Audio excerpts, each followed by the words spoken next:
পত্রিকার সম্পাদক জনাব মাহমুদুর রহমান সাহেব একজন ইতিহাসবিদ হিসাবে উনি এই পুরো জবানবন্দিটা একটি ইতিহাসের মতো করে বর্ণনা করেছেন। সেই ইতিহাসের বর্ণনা করতে গিয়ে আমার আসামি, বিশেষ করে প্রধান আসামি সাবেক প্রধানমন্ত্রী শেখ হাসিনার বিরুদ্ধেই বেশিরভাগ কথা বলেছেন এবং এই বেশিরভাগ যেসব কথাগুলি বলেছেন এগুলি ওনার নিজস্ব অভিমত থেকে বলেছেন।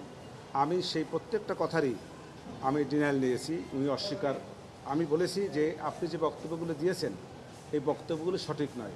আমি প্রত্যেকটা কথা ডিনায়াল নিয়েছি এবং ডিনায়ালটা উনি অস্বীকার করেছেন।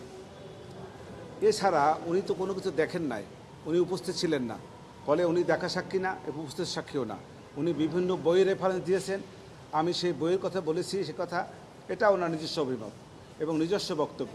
আর একটা কথা বলেছি, শেখ হাসিনা এবং শেখ হাসিনার সরকারের প্রতি ওনার একটি বিরূপ মনোভাব আছে। ওনার বিরুদ্ধে তৎকালীন সময়ে মামলা হয়েছে, উনি হাজত খেটেছেন। সেই সব কারণে বিদ্বেষ প্রণোদিত হইয়া এই শেখ হাসিনার বিরুদ্ধে এবং তার সরকারের অন্যান্য সদস্যদের বিরুদ্ধে এই মামলায় উনি সাক্ষী দিয়েছেন।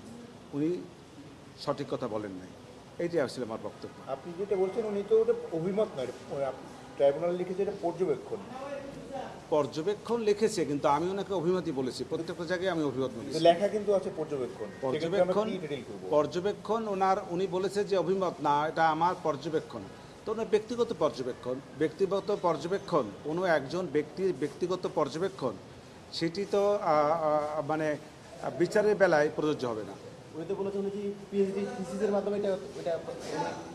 হ্যাঁ, পিএইচডি করেছে, থিসিস করেছে। সেই পিএইচডি থিসিস সেটা কি আজকের এই আদালতের বেলায় প্রযোজ্য? সেটাকে উনি সাবমিট করেছেন? উনি সাবমিট করেন নাই। এবং এই পিএইচডি হইলেই সেই পিএইচডি যে সবসময় সঠিক হবে তা তো নাও হইতে পারে। হ্যাঁ, বিষয়টা হলো যে আমি কথা বলি নাই যে কোনো হত্যাকাণ্ড হয় নাই।